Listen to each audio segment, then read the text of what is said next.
everyone, I'm Heather and welcome back to my channel. So we are back with Death Mark.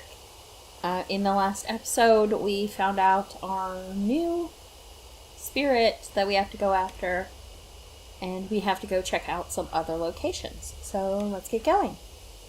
Okay, so we didn't pick a partner or anything in the last one, so let's go ahead and do that. So we have two places we have to go. We have to go to the rest stop where Christy was in the phone booth. And then we have to go to the park at the apartment complex. I think what we'll do is we'll take Christy. Okay, we're already partnered with her, I guess. And we'll actually go out to where she got her mark first. So we'll go out to the rest area.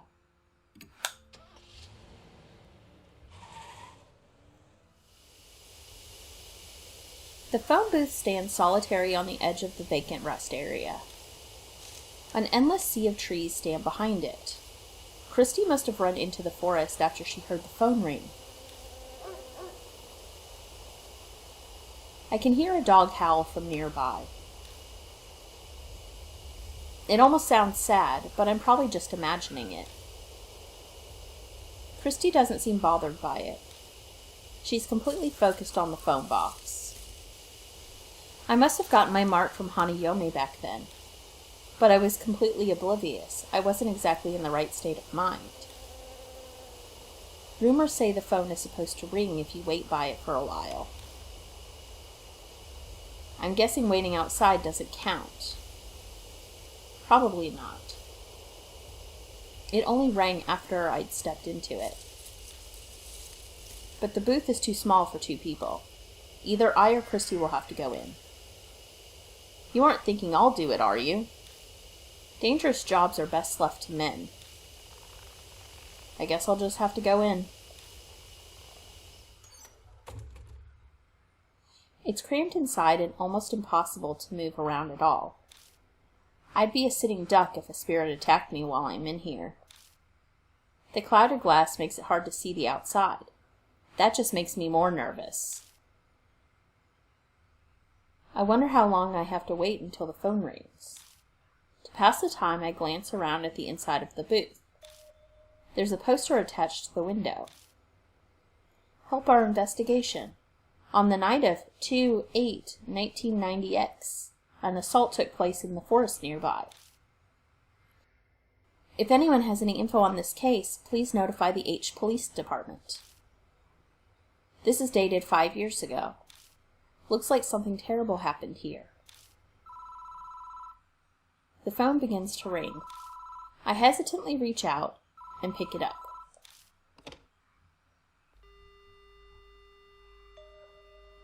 The only sound I hear is the dial tone. No one is speaking. What's going on?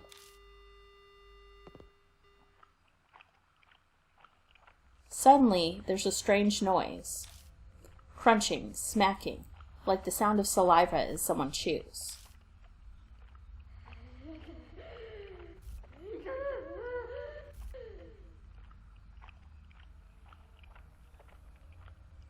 Did you see it?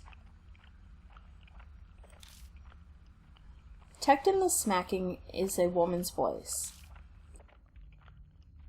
The voice is creepy, cold, and chills me down to the bone. Is this Hanayome?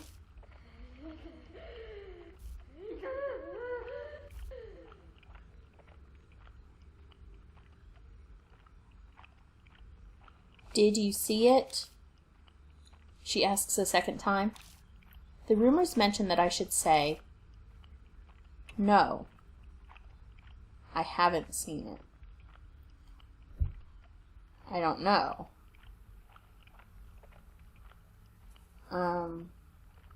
I think it was I haven't seen it specifically.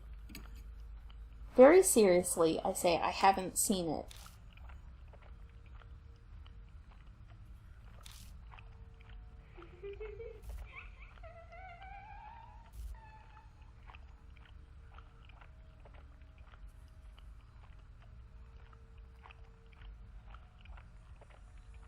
What do you want to see?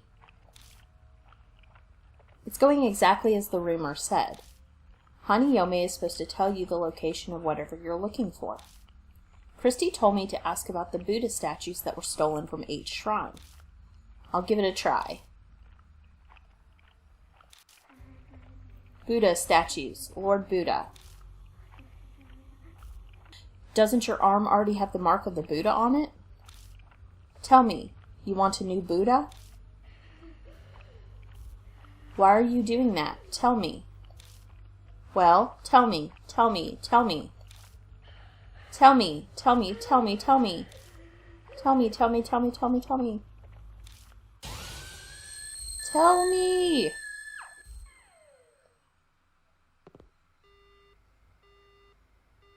The line goes dead.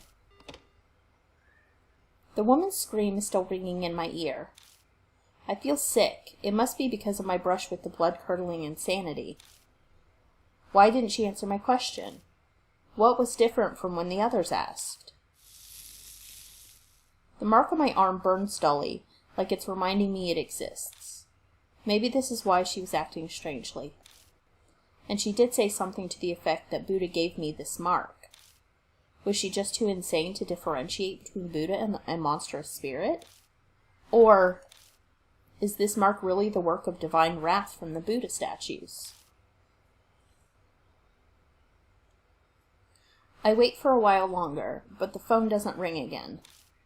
There's no point in staying here.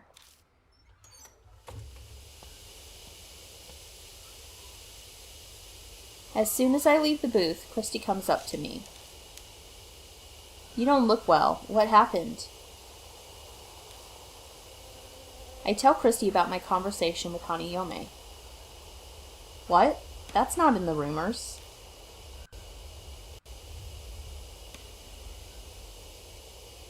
Christy's brow furrows in confusion. Should we go check out the other phone box now? Maybe there's a clue there. We can also see if you can ask again. There's no time to get lost in thought. The last phone booth is at the Park by T apartments in the other direction. We'll head there after stopping at the mansion. It's probably wise to ask Mary what she knows since it's on the way. New info is added to the spirit file, the second phone box. Does it let me search at all? No, it's not letting me examine it, so let's go back. Yes. Okay, let's talk to Mary. I tell Mary what happened at the phone box. You say Hanayome acted strangely? She called the spirits that cursed you with the mark Buddha? I cannot say I know what she saw, but from what you said, she will likely not respond to your question. That does not mean she does not understand you, however. Use any method available to obtain as much information as you can. Okay, so I think let's change partners, take one of the kids. I don't know that it matters. Okay, let's take Ida. Oh, because he's the one that knew about that apartment complex. So let's take him with us. We already talked to Mary, so let's go ahead and go to the apartments. Not that. We have no tools. Let's go here. So let's go to the park.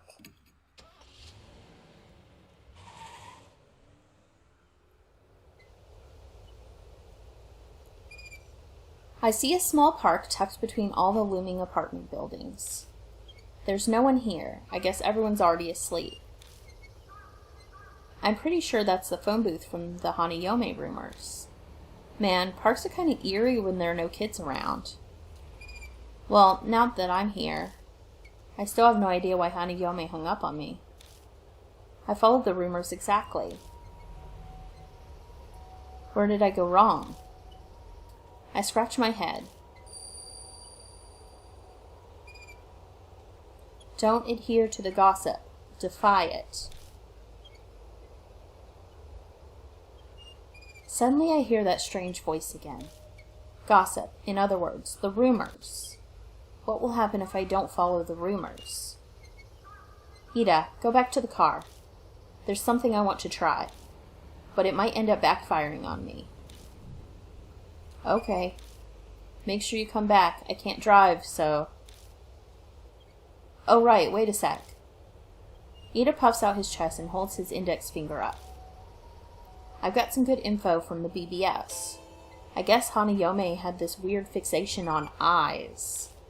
If something goes wrong, just remember that. Huh? So what are you telling me to do?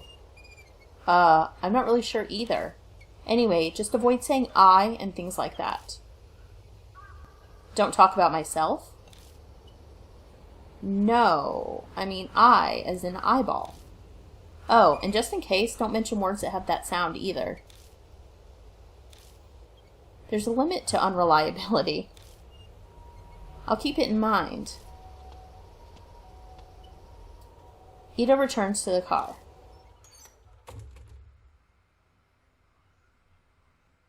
I step inside and wait for the phone to ring. There's a poster in this booth, too. Just like the one at the rest area. This looks like it's been here for a few years. Young woman kidnapped. A young local woman was kidnapped close to this location. If you were witness to this crime, please notify the police. MPD. February 8th, 5 years ago. I think the poster I saw in the rest area had the exact same date. Coincidence? The phone rings. I grab the receiver and slowly pick up. I hear a noise, like someone chewing gum from the other end of the phone. An icy cold voice speaks.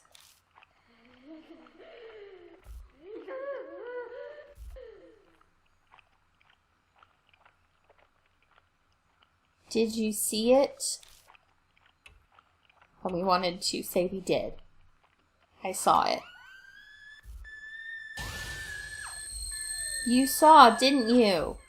You saw that thing of me.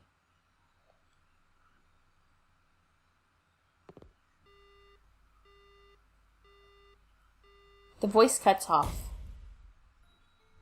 Something outside collides violently with the glass of the booth, but I can't see it. Uh-oh. I guess we need to remember, don't say eyes or I.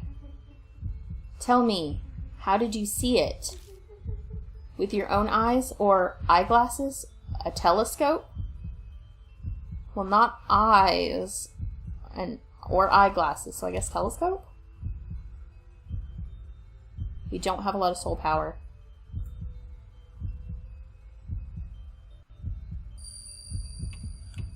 Telescope.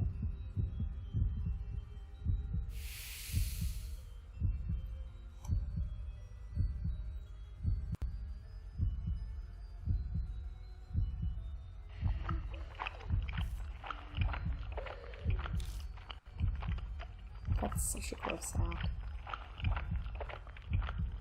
It sounds like something searching around outside the phone box.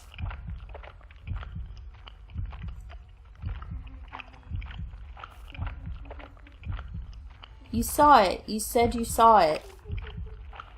What color? A beautiful color. Red, pink, green?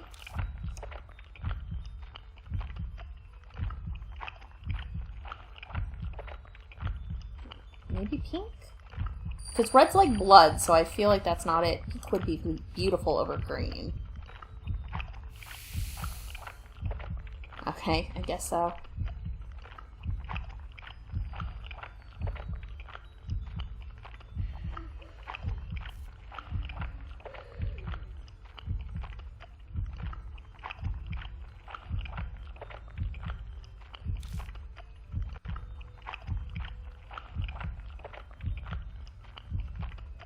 You saw it. What kind of person are you? What's important to you? Your dreams, romance, love? Which do you choose?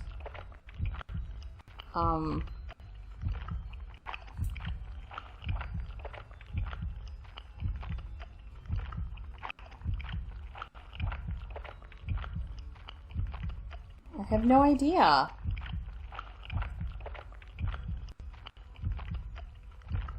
Well, I guess she was a bride, so I guess it wouldn't be dreams. But she likes pink, so...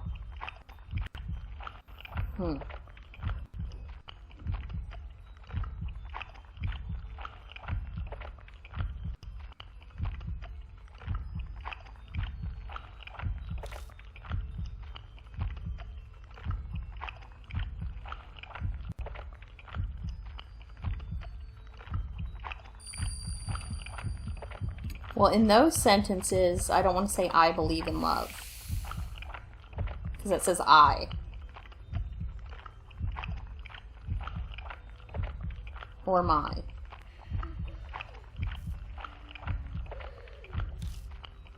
I wonder if that was it.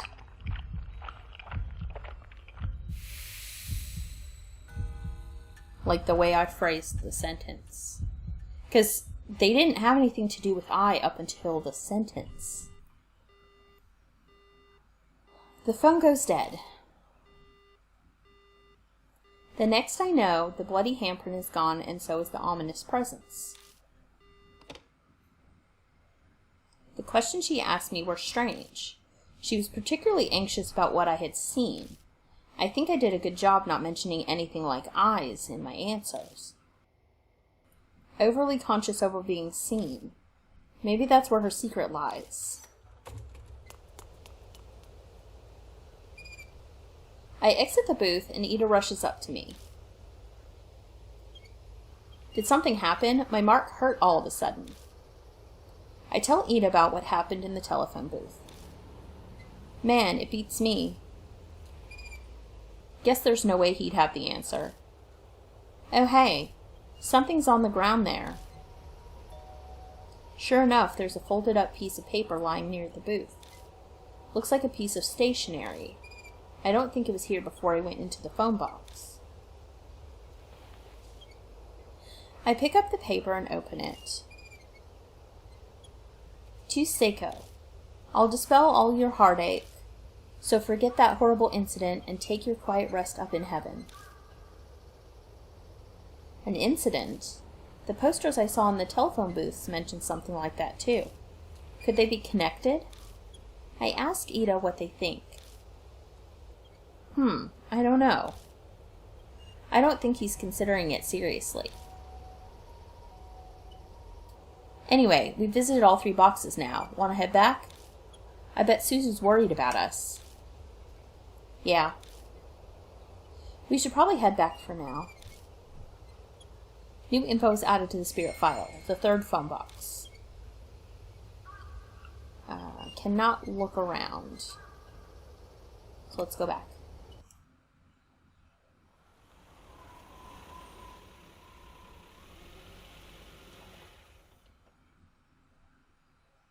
Oh, welcome back. Christy is there in the garage. She's going through the files full of articles on criminal cases. How did the investigation go? Okay, I guess. Ida and I tell Christy what we discovered. I see. I can see Christy's mind working. Hey, Mr. Ishiki, you know those posters and that bit of stationery you found? Could they be linked to Hanayome? She might have been someone who was caught up in the incident and killed. And if that's the case, then... She glances over at the files. The dates were 5 years ago, right? Then there might be an article on what happened here in the files. Let's get Suzu to help out too. Go get a move on.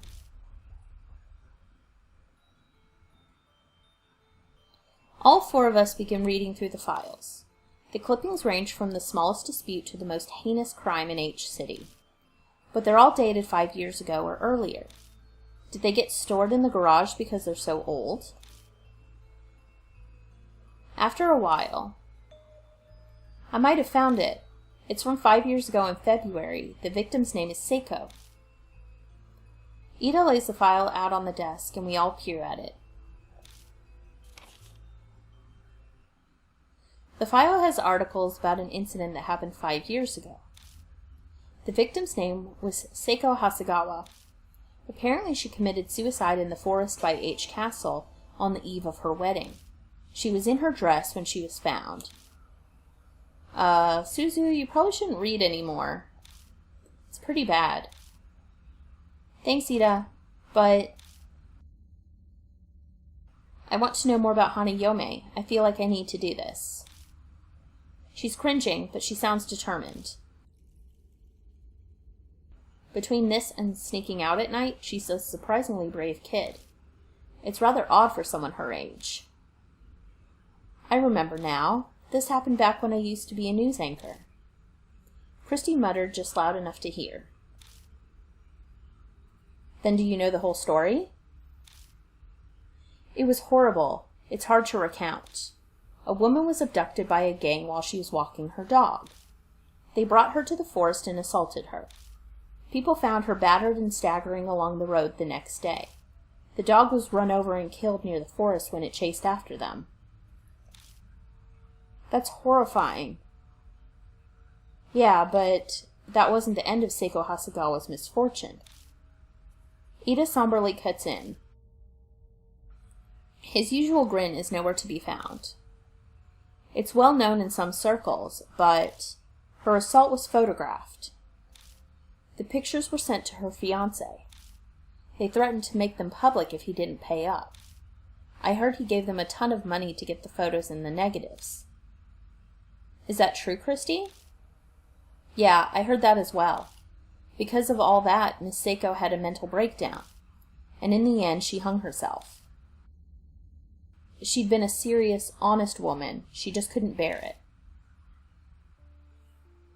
The cruel fate of a woman attacked before her wedding. We fall silent as that reality weighs on us. Suzu timidly speaks up, her face pale. Maybe there's a connection between what happened to Miss Hasegawa and Hanayome's phone boxes. According to the article, the incidents that wrecked her life took place near each phone box. She was abducted by the park and assaulted by the rest area. She was found wandering near the parking lot by H Highway. The phone booths connect Hanayome and Seiko Hasegawa. The coincidences send a shiver down my spine. So that note we found by the telephone booth, did Seiko's fiancé write it? Most likely. What's strange is it was there, and not where she committed suicide. Did Hanayome put it there? Maybe she was telling us something. I have no clue how spirits think, but if Suzu's right, then that note is an important clue for us. I seem to recall Miss Seiko's fiancé was a famous musician. As a result, the case was widely publicized at the time. It happened right after they returned from a romantic trip to Greece. Old ladies were sobbing about how it made it all the more tragic, and the poor dog they brought on the trip died heroically as well. Where's the fiancé now? Well, he began acting strange due to the shock and then went missing. Some say her suicide was to follow him. But he wasn't the only one who disappeared. It sounds like all the culprits went missing too. You hear about that online too? Well, something like that. The internet wasn't the same back then. There were only hubs. Hubs? Like pre-internet chat rooms? Everyone was talking about it on the occult hubs back then. There was one person in the community who knew way too much. I think he was one of the culprits. He brought up a bunch of things like taking pictures and all that. And I bet those were the pictures of the assaults. Yeah, that's right. After they were finished, those assholes got a camera out and took pictures of her, her face soaked with tears. The whole time she yelled, "Don't look, don't look." Don't look, huh? Hanayome had an extreme reaction to being seen by others. He kept going on about it, night after night, until he suddenly stopped posting. People who knew him said they couldn't contact him at all. Those guys deserve to die, but it's still really creepy, you know. Suddenly a line from the note pops into my head. I'll dispel all of your heartache.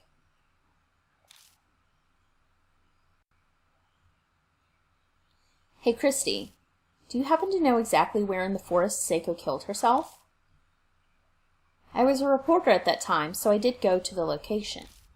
But that was 5 years ago, so I don't remember exactly. I feel like I went west from that big arch at the entrance. So you're really going to go? Yeah, we might be able to figure out something about Hanayome. Okay. Though I'd much prefer to stay here. New info was added to the spirit file. Gathering info at the mansion. Other.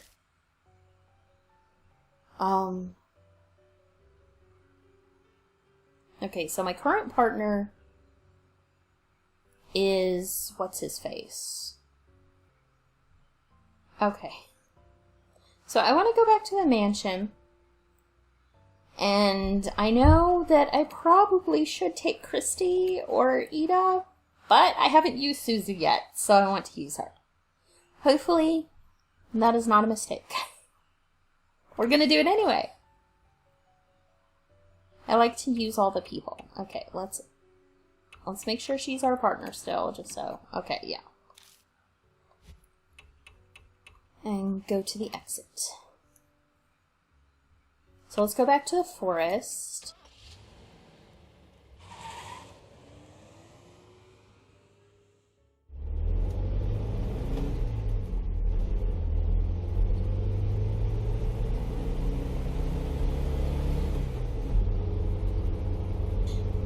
Hearing her speak, I had the impression she had been raised well, but now that I'm out alone with her like this, it's not just that. She's... how do I put it? This is a little late, but I hope we get along. Should I call you Mr. Yoshiki? No, just, Mr.'s fine. Having you call me by my first name is kinda... I'm sorry, that was rude of me. That's right, she's strangely mature. Suzu. Is it alright if I call you that? Yes, just Suzu is fine. Okay. So what do your parents do? Yeah, it's kind of out of the blue to ask that, but we might be in some life or death situations. Even if she's just a kid, I'd like to know what kind of person she is.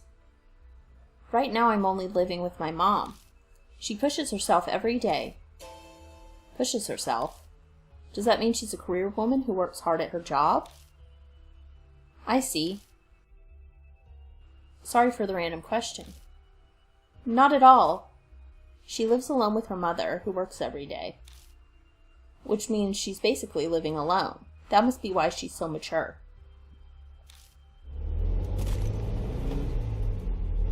Just then the tires hit a bump in the road.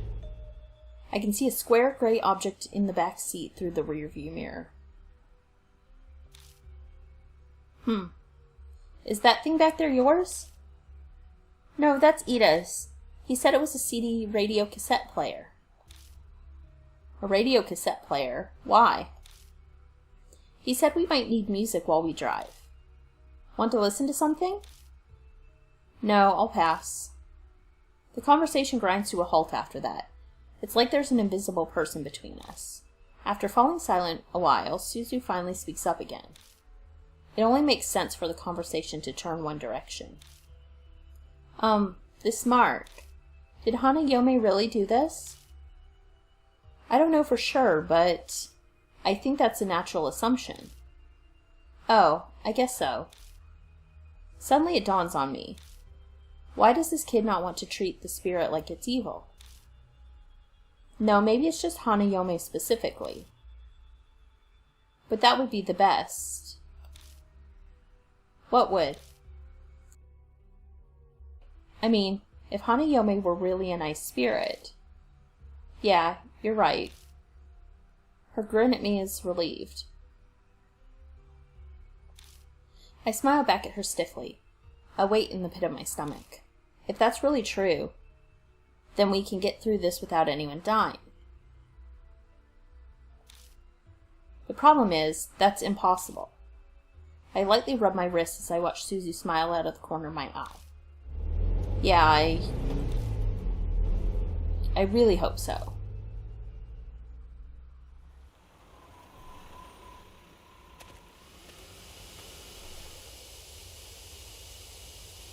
Huh?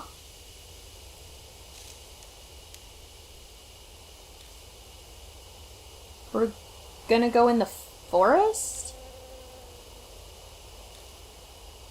Suzu is understandably terrified. Anyone would be in her shoes. No one wants to go in the dark forest at night, especially a famous suicide spot. We'll be okay as long as we're careful. I don't believe what I said for a minute. It's just something you say at times like these. Yeah, sure. Okay. It's supposed to be west of the gate. I look to the west of the gate again, but there's no sign of a trail. Suddenly Suzu's face stiffens. What's wrong? It just got cold.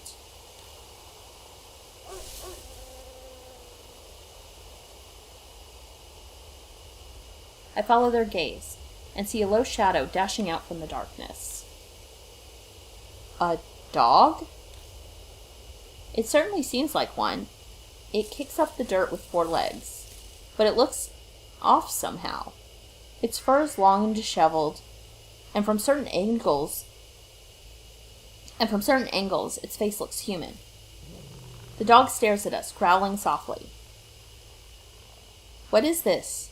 Are you trying to tell us something? Mom says you're not supposed to talk nice to dogs like that. She says to be firm, like its master. That's how you train them.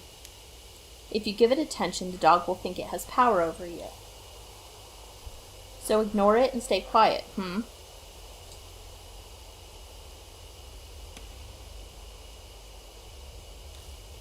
I guess that's true for humans, too.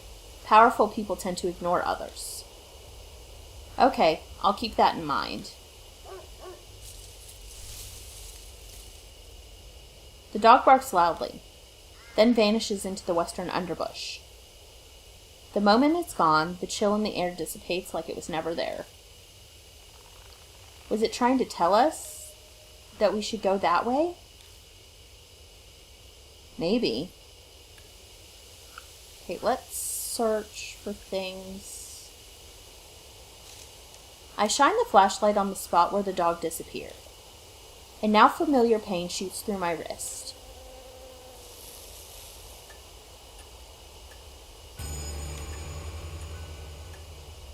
The mark's color grows more vivid. Early dawn, a few hours left until death closes in. There's probably not much time left. We better hurry. Let's check the bushes over there. New info was added to the spirit file. Investigating the forest again.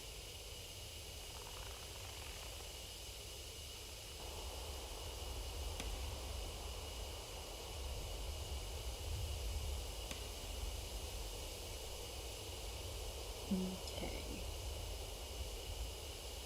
So let's see. Yeah, that seems like it's the only thing there. Okay. So I think before we head off into the forest, I am going to go ahead and end this part here. And in the next part, we'll go into the forest and see if we can defeat Hanayome. That is everything for this time, and I'll see you guys next time. Bye!